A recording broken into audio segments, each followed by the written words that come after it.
Picture a grocery store on a Thursday afternoon. The kind of place where the overhead lights hum just slightly too loud and the floor is cold beneath your shoes. A mother stands in the cereal aisle. Her son, maybe 4 years old, is reaching for a box with a cartoon character on the front. He pulls at it. She says no. He pulls again. She says no again, a little louder. He begins to cry. She says, "Stop it." He cries harder. She says, "I mean it." He does not stop. She says, "If you don't stop right now," and her voice trails off, unsure of what comes after the if. This scene plays out every day, in every country, in every language. It is not a failure of love.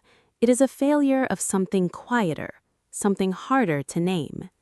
Now picture a different scene. A park in Kyoto on a Sunday morning.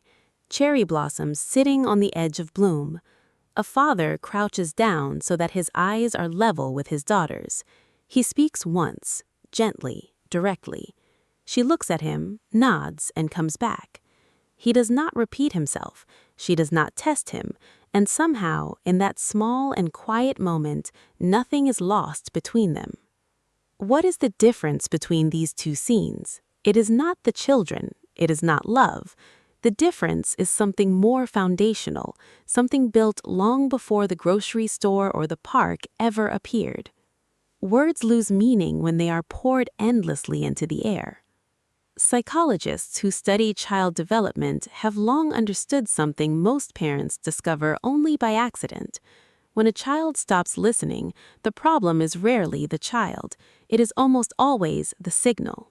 When a voice speaks constantly, the brain learns to treat it as background, the way you learn to sleep through traffic, the way you stop smelling the candle an hour after you lit it.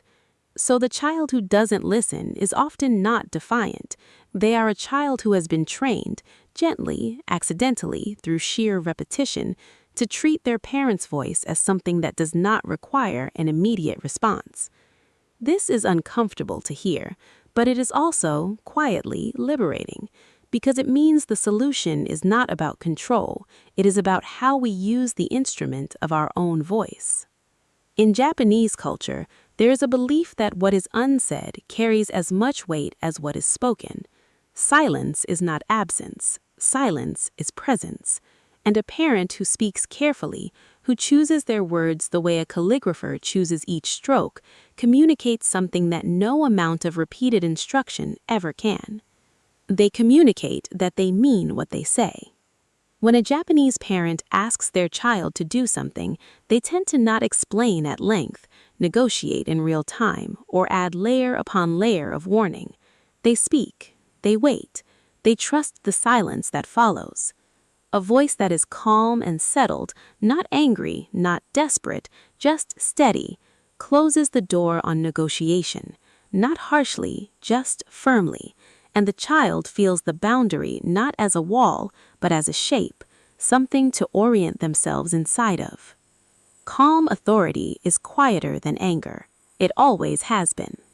The second thread running through Japanese parenting is subtler and perhaps more powerful. It is the way parents behave when they believe no one is watching. Children do not learn primarily from what they are told. They learn from what they observe. The way a parent greets a shopkeeper, the way they wait at a crosswalk without fidgeting, the way they handle their own frustration, with quiet, not outburst.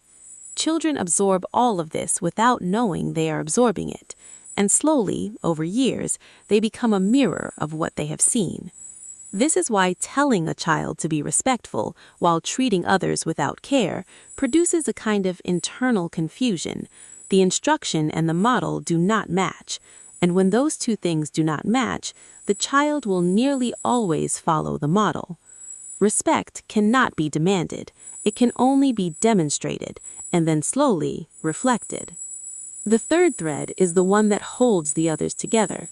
It is connection before correction. In many approaches to child behavior, the question asked first is how do we stop this? The tools vary, consequences, warnings, timeouts, but the underlying logic is the same. Behavior first, relationship after. Japanese parenting tends to move in the opposite direction. The relationship is the first tool. A child who feels connected listens differently. A child who feels close to you does not want to disappoint you, not out of fear, but out of something much more durable, the simple human desire for harmony, for the warmth that comes from being in good standing with someone whose presence feels like home. This does not mean being permissive. Connection is not the same as agreement. A parent can be deeply close to their child and still hold a boundary with great clarity. In fact, it is only when the connection is strong that the boundary can be held at all. Think of the evenings in a Japanese household: dinner together, television off, a bath that follows a predictable sequence, a bedtime that is consistent, not because of rigidity, but because regularity gives a child's nervous system something to settle into. Predictability is a form of love. It says, "I have thought about you. You know what comes next. You are safe." When a child's world is predictable, they do not need to test it as often. The testing, the refusal, the endless negotiation is the child asking, "Is this certain? Can I trust that you will hold this?" And a parent who holds routines gently but consistently answers that question before it ever has to be asked. The goal is not control. The goal is trust. None of this is about becoming someone else. It is about the pause before you speak. It is about getting down to eye level before you make a request. It is about saying it once and trusting the silence that follows.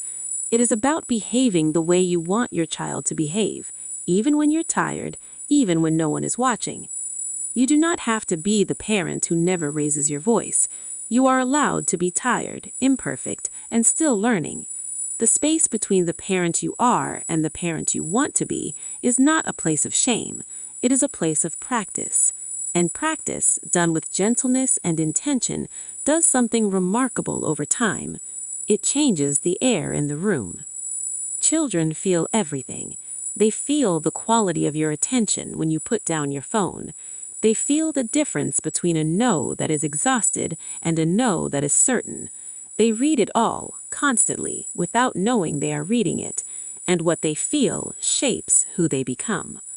The child who listens the first time has not been taught to obey.